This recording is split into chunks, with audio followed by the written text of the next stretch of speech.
Does that work? Am I coming out of that? Yeah, I'm coming out of that. That's good.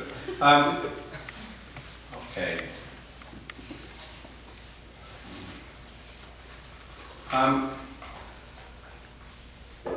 This poem is called Arg, and it says the first line of this poem is the title of a children's picture book by Russell Hoban.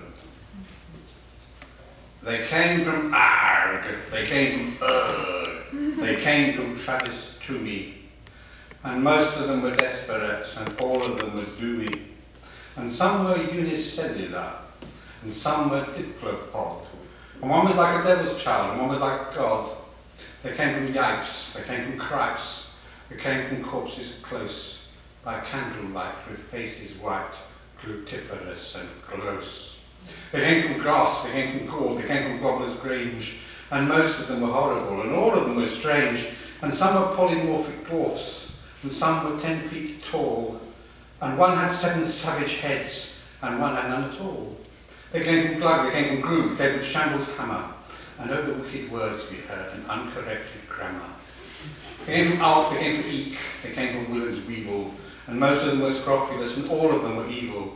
And some were sharp as knives, and some were poisonous as vipers, and all of them could call the tunes, for all had paid the pipers. They came from Crump, they came from Bump, they came from Butcher's Hook, and no one saw them leave, or quite remembered what they took.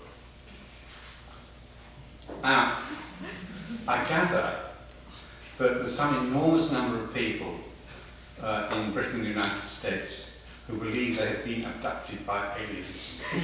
And this is what that was about.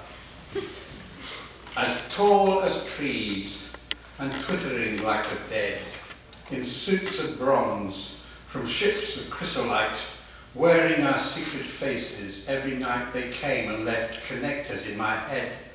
They took us, me and Teddy, from our bed, and flew us up to a tremendous height, up through endless corridors of light, wearing our secret faces, like I said, our shining secret faces, that makes 3. Says I to Teddy, no one will believe us. Turn right, old sunshine, Teddy says to me. Somewhere out there are mine and Teddy's clones. They speak to us on radio transceivers and leave long foreign texts on mobile phones. I sometimes write poems that I get out of newspapers. A scientific survey reported in the Daily Telegraph, not the paper,